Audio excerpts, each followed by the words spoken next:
আপনার পকেটে কি কোনো ছিদ্র আছে? দাঁড়ান, পকেটে হাত দেবেন না। আমি কাপড়ের ছিদ্রের কথা বলছি না, আমি বলছি সেই অদৃশ্য ছিদ্রের কথা যেটা দিয়ে মাসের শুরুতে আসা স্যালারির মোটা বান্ডিলটা মাসের ২০ তারিখের মধ্যেই ভ্যানিশ হয়ে যায়। আপনি কি জানেন আপনি সারা জীবনে কত টাকা ইনকাম করবেন? গড়ে প্রায় ২ থেকে ৩ কোটি টাকা। কিন্তু দুঃখের বিষয় কি জানেন, রিটায়ারমেন্টের সময়ে আপনার ব্যাংক ব্যালেন্স থাকবে শূন্য, অথবা আপনি ঋণে ডুবে থাকবেন। কেন? উত্তরটা জানলে আপনার পায়ের নিচ থেকে মাটি সরে যাবে। আজকের এই ভিডিওতে আমি এমন ৩টি সাইকোলজিক্যাল ট্রিক রিভিল করব যা বিশ্বের শীর্ষ ধনীরা ব্যবহার করে, কিন্তু আপনাকে কোনোদিন জানতে দেওয়া হয়নি। এবং ভিডিও শেষে এমন একটি সিক্রেট ফর্মুলা দেব যা আপনার ১০ বছরের সেভিংস টার্গেট মাত্র ১ বছরে পূরণ করে দিতে পারে। যদি আপনি নিজের ভবিষ্যতের সাথে জুয়া খেলতে না চান, তবে ভিডিওটি শেষ পর্যন্ত দেখুন, কারণ আজকের এই ভিডিওটি আপনার জীবনের মোড় ঘুরিয়ে দিতে পারে। চলুন পরিচয় করিয়ে দিই আমাদের গল্পের নায়ক বল্টুর সাথে। বল্টু দেখতে আপনার বা আমার মতোই। বল্টু মাসে ৩০,০০০ টাকা বেতন পায়। মাসের ১ তারিখে যখন মোবাইলে টিং করে মেসেজ আসে, your salary has been credited, তখন বল্টুর হাঁটাচলা বদলে যায়। নিজেকে তখন তার ইলন মাস্কের ছোট ভাই মনে হয়। প্রথম সপ্তাহে বল্টু ভাবে, অনেক খেটেছি, আজ বন্ধুদের নিয়ে কাচ্চি না খেলেই নয়। দ্বিতীয় সপ্তাহে ভাবে, আরে ধারা যে সেল চলছে, এই জুতোটা কিনলে আমাকে হিরো লাগবে। তৃতীয় সপ্তাহে বল্টুর পকেটে টান, সে রিক্সা বাদ দিয়ে হাঁটা শুরু করে। আর চতুর্থ সপ্তাহে বল্টুর ডিনার হয় ৫ টাকার বিস্কুট আর পানি দিয়ে। বল্টু মনে মনে ভাবে, পরের মাস থেকে টাকা জমাবই। কিন্তু সেই পরের মাস আর আসে না। বল্টুর সমস্যা ইনকাম নয়, বল্টুর সমস্যা হলো পার্কিনসন্সের ল। এই অর্থনীতির নিয়ম বলে, আপনার ইনকাম যত বাড়বে খরচও ঠিক ততটাই বাড়বে। যতক্ষণ না আপনি এই লুপটা ভাঙছেন, আপনি ১ লাখ টাকা বেতন পেলেও ফকিরই থাকবেন। আপনি কি বল্টুর সাথে রিলেট করতে পারছেন? গত মাসে এমন কোন ফালতু খরচটা করেছেন যেটা না করলেও চলতো? কমেন্টে ঝটপট লিখুন তো, আমি আপনার কমেন্টের জন্য অপেক্ষা করছি। আমরা অনেকেই ভাবি টাকা জমানো মানেই কৃপণতা। একদম ভুল। টাকা জমানো মানে হলো স্বাধীনতা। বস যখন জঘন্য ব্যবহার করে, তখন মুখের উপর রেজিগনেশন লেটার ছুড়া মারা সাহস হলো সেভিংস। এমার্জেন্সিতে কারোর পায়ে ধরে টাকা ধার না চাওয়ার আত্মসম্মান হলো সেভিংস। সমস্যাটা কোথায় জানেন? আমাদের ব্রেন। আমাদের ব্রেন ডিজাইন করা হয়েছে সার্ভাইভাল বা বেঁচে থাকার জন্য, সেভিংস করার জন্য নয়। যখনই আপনি শপিং মলে লাল রঙের সেল সাইনবোর্ড দেখেন, আপনার ব্রেনে ডোপামিন হরমোন ক্ষরণ হয়। ব্রেন বলে, কিনে ফেলো, এক্ষুনি কেন। এটাকে বলে ইনস্ট্যান্ট গ্র্যাটিফিকেশন বা তাৎক্ষণিক তৃপ্তি। আর এই তৃপ্তি আপনাকে গরিব বানিয়ে রাখছে। এখন আসি সমাধানে। টাকা জমানোর বা খরচে লাগাম দেওয়ার প্রথম টেকনিক হলো ৭২ ঘন্টার রুল। ধরুন আপনার খুব ইচ্ছে হলো নতুন একটা স্মার্ট ওয়াচ বা দামি কোনো গ্যাজেট কেনার। হাত নিষ্পিস করছে অর্ডার নাও বাটনে চাপ দেওয়ার জন্য। ঠিক তখন নিজেকে থামান। নিজেকে বলুন, আমি এটা কিনবো, কিন্তু এখন না, ঠিক ৭২ ঘন্টা বা ৩ দিন পর। কেন ৩ দিন? কারণ সাইকোলজি বলে, কোনো কিছু কেনার তীব্র আকাঙ্ক্ষা সাধারণত ৪৮ ঘন্টা পর কমে যায়।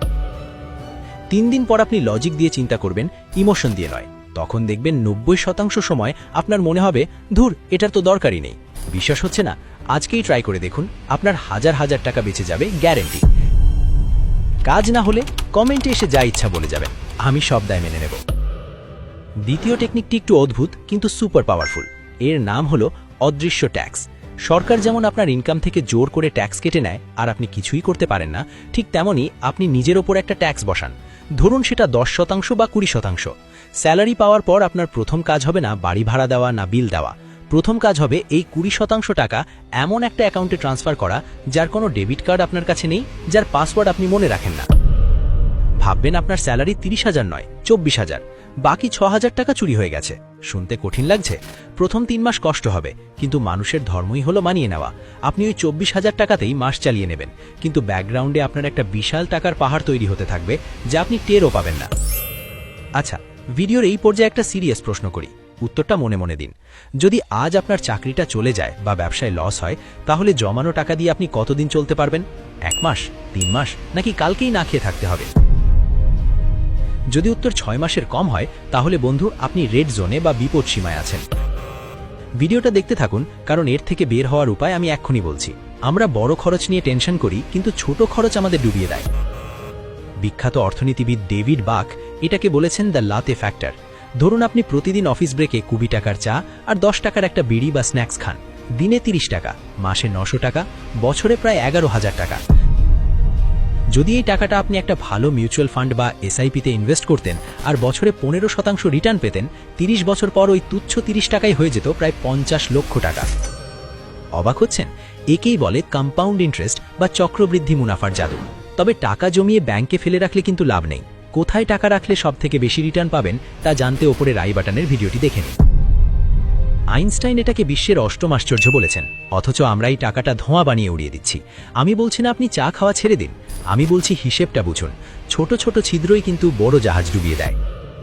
আজ থেকে একটা মাটির ব্যাংক কিনুন, পকেটে যত খুচরো টাকা বা কয়েন থাকবে সব ওখানে ফেলুন।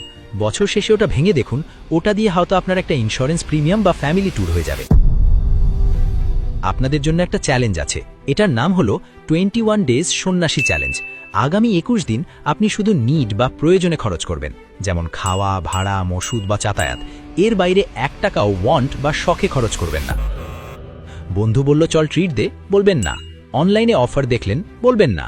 বাইরে খেতে ইচ্ছে হলো, বাসায় ডিম ভাজি দিয়ে ভাত খাবেন। এটা করলে দুটো লাভ হবে, 1, আপনার অনেক টাকা বাঁচবে, 2, এবং সবচেয়ে গুরুত্বপূর্ণ, আপনার উইল পাওয়ার বা আত্মনিয়ন্ত্রণ ইস্পাতের মতো শক্ত হবে। যে নিজের পকেটের উপর নিয়ন্ত্রণ রাখতে পারে না, সে জীবনের কিছুই নিয়ন্ত্রণ করতে পারে না। আপনি কি এই চ্যালেঞ্জ নিতে প্রস্তুত? যদি সাহস থাকে তবে কমেন্টে লিখুন চ্যালেঞ্জ অ্যাকসেপ্টেড। অনেকে এখন ভাবছেন, ভাই নুন আনতে পান্তা ফুরায়, আপনি আছেন সেভিংস নিয়ে। দেখুন, এটা একটা অজুহাত। আপনি যদি মাসে 10,000 টাকা ইনকাম করেন এবং সেখান থেকে 500 টাকাও জমাতে না পারেন, তাহলে আপনি যখন 1 লাখ টাকা ইনকাম করবেন তখনও জমাতে পারবেন না। এটা টাকার অঙ্ক নয়, এটা অভ্যেসের ব্যাপার। তবে হ্যাঁ, শুধু কৃপণতা করে বড়লোক হওয়া যায় না। আপনাকে ডিফেন্স বা খরচ কমানোর পাশাপাশি অ্যাট্যাক বা ইনকাম বাড়ানোর খেলা খেলতে হবে। আপনার অফিসের সময়ের বাইরে প্রতিদিন 2 ঘন্টা সময় দিন নতুন কোনো স্কিল শেখার জন্য। গ্রাফিক ডিজাইন, ডিজিটাল মার্কেটিং, ছোটখাটো ব্যবসা বা টিউশনি, কোনো কিছু। সাইড ইনকাম বা প্যাসিভ ইনকাম জেনারেট করা এখন আর বিলাসিতা নয়, এটা প্রয়োজনীয়তা। ভিডিও শুরুতে বলেছিলাম একটা বোনাস সিক্রেট দেব। এটা হলো বিশ্বখ্যাত 50-30-20 রুল। আপনার ইনকামকে 3 ভাগে ভাগ করুন। 50% যাবে প্রয়োজনে, অর্থাৎ ঘর ভাড়া, বাজার, বিল। এর বেশি হলে আপনাকে বাসা বদলাতে হবে বা লাইফস্টাইল ডাউন করতে হবে। 30% যাবে শখে, যেমন ঘোরাফেরা, গ্যাজেট, খাওয়া দাওয়া। জীবনটা উপভোগ করার জন্য তো টাকা দরকার। আর বাকি 20% যাবে ভবিষ্যতে, অর্থাৎ সেভিংস, ইনভেস্টমেন্ট বা ঋণ শোধে। এই 20% টাকা হলো আপনার ভবিষ্যতের আমির জন্য উপহার। বৃদ্ধ বয়সে যখন আপনার শরীরে শক্তি থাকবে না, তখন এই টাকাই আপনাকে দেখভাল করবে। আপনার সন্তান বা আত্মীয়রা নাও করতে পারে, কথাটা তেতো হলেও সত্যি। ভাবুন তো একবার, আপনার ব্যাংকে 10 লাখ টাকা আছে, বস আপনাকে ঝাড়ি মারল, আপনি মুচকি হেসে বেরিয়ে আসলেন, কারণ আপনি জানেন আপনার চাকরি গেলেও সমস্যা নেই। বাচ্চার স্কুলে ভর্তির সময় আপনাকে টেনশন করতে হচ্ছে না। রাতে বালিশে মাথা দেওয়ার সাথে সাথে আপনার ঘুম চলে আসছে, কোনো ঋণে চিন্তা নেই। এই ফিলিংসটার নামই ফাইন্যান্সিয়াল ফ্রিডম। আর এই ভিডিওটি দেখার পর আপনি সেই পথের দিকেই প্রথম পা বাড়ালেন। বন্ধুরা, টাকা জমানো কোনো রকেট সায়েন্স না, এটা হলো প্রতিদিনের ছোট ছোট সঠিক সিদ্ধান্তের সমষ্টি। আজ আপনি যে 100 টাকাটা বাঁচিয়ে ইনভেস্ট করবেন, 10 বছর পর ওটা আপনাকে বাঁচাবে। আমরা বল্টু হতে চাই না, আমরা স্মার্ট ইনভেস্টর হতে চাই। মনে রাখবেন, ধনী হওয়া মানে কত টাকা ইনকাম করেন সেটা নয়, বরং কত টাকা ধরে রাখতে পারেন সেটাই আসল। ভিডিওটি বানাতে আমাদের টিমের ঘাম ছুটে গেছে। যদি মনে হয় এই ভিডিও থেকে আপনি 1 টাকারও ভ্যালু পেয়েছেন, তাহলে লাইক বাটনে একটা ঘুষি মারুন। আর এই ভিডিওটি শেয়ার করুন সেই বন্ধুর সাথে যে সব সময় বলে, দোস্ত ধারের টাকাটা পরের মাসে দিচ্ছি। আপনার কাছে আমার শেষ প্রশ্ন, টাকা জমানোর পর সেটাকে দ্বিগুণ করার জন্য আপনি কোনটা নিয়ে ডিটেল ভিডিও চান? 1, শেয়ার বাজার ও মিউচুয়াল ফান্ডে ইনভেস্টমেন্টের সহজ গাইডলাইন, নাকি 2, ছাত্র বা চাকরিজীবীদের জন্য side income idea? Comment box আপনার জন্য খোলা, ঝটপট জানিয়ে দিন। পরের ভিডিওটি বানাবো আপনাদের কমেন্টের উপর ভিত্তি করে। ততক্ষণ পর্যন্ত পকেটের জিপার বন্ধ রাখুন আর মাথার বুদ্ধি খুলে রাখুন। আল্লাহ হাফেজ।